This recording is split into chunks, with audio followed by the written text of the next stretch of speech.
ഞാനൊരു 3 മാസം മുമ്പേ നമ്മുടെ ചാക്കിൽ കൂർക്ക നട്ടതും അത് നടുന്ന രീതിയും അത് കിളിർത്ത് വന്നതും ഒക്കെ ആയിട്ടൊരു ഷോർട്സ് വീഡിയോ ഇട്ടിട്ടുണ്ടായിരുന്നു. അത് നിങ്ങളൊക്കെ കണ്ടിട്ടുണ്ടാവും. കാണാത്തവരുണ്ടെങ്കിൽ ഒന്ന് കണ്ടു നോക്കണം കേട്ടോ. അങ്ങനെ നട്ടതിന് ശേഷമേ നമ്മുടെ ചാക്കിലെ കൂർക്കയൊക്കെ ഏകദേശം മൂത്ത് വന്ന് തണ്ടൊക്കെ ഒന്ന് ഉണങ്ങാൻ തുടങ്ങിയിട്ടുണ്ട്. കറക്റ്റ് 3 മാസമായി കേട്ടോ. അപ്പം ഞാൻ വിചാരിച്ചൊന്ന് പറിച്ച് നോക്കാമെന്ന്. ഇതാ അപ്പം നട്ട രീതിയും അത് കിളിർത്ത് വന്നതും ഒക്കെ നിങ്ങളെ കാണിച്ചല്ലേ. അപ്പം ഞാൻ വിചാരിച്ചു അങ്ങനെയൊക്കെ നട്ട് കഴിഞ്ഞിട്ട് കിട്ടുന്ന വിളവും കൂടെ നിങ്ങൾക്കൊന്ന് കാണിച്ചു തരാമെന്ന് വിചാരിച്ചു. അപ്പം ഇതുണ്ടല്ലേ, ചാക്കിൽ നല്ല രീതിയിൽ ഞാൻ ഇട്ട് കൊടുത്തത് എന്താണെന്ന് വെച്ചാൽ കരികിലയാണ് കേട്ടോ. ചകിരിച്ചോറോ ചകിരി കമ്പോസ്റ്റോ ഒന്നും ഉപയോഗിച്ചിട്ടില്ല. നമ്മുടെ സിമ്പിൾ കൃഷിയാണ്, കരികില. അത് നല്ലതുപോലെ ഇട്ട് കൊടുത്തിട്ടുണ്ടായിരുന്നു.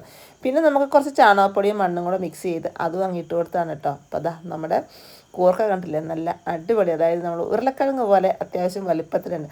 അപ്പോൾ കടയിൽ നിന്നൊക്കെ, അതായത് നമ്മുടെ കൂർക്കയുടെ വിത്തൊന്നും കയ്യിലില്ലാത്തവരെ കടയിൽ നിന്ന് കറി വെക്കാനൊക്കെ വാങ്ങുമ്പോഴേ അതിന് ചെറുത് നോക്കിയിട്ട് മാറ്റി വെച്ചിട്ട്, അത് ചിലവരാണെങ്കിൽ അത് ചിരണ്ടി എടുക്കാൻ മടിച്ചിട്ട് വലിച്ചെറിഞ്ഞ് കളയാറുണ്ട്. ഇനി അങ്ങനെ കളയാണ്ട കേട്ടോ. ആ ഒരു കുഞ്ഞ് വിത്തെടുത്ത് വെച്ചിട്ട് ഇതുപോലെ കുഞ്ഞു കുഞ്ഞു ചാക്കിലോ, അത്യാവശ്യം വലിപ്പമുള്ള ചാക്ക് കിട്ടാനുണ്ടെങ്കിൽ വലിപ്പമുള്ള ചാക്കിലൊക്കെ ഇതേപോലെയൊക്കെ കരികിരിയൊക്കെ നിറച്ചിട്ട് നമ്മുടെ ആ കുഞ്ഞു കൂർക്ക അങ്ങ് നട്ടു കൊടുത്താൽ മതി. ഇതാ നമുക്ക് ഉരുളക്കിഴങ്ങ് പോലെയുള്ള നല്ല വലിപ്പമുള്ള കൂർക്ക കിട്ടുകയും ചെയ്യും കേട്ടോ.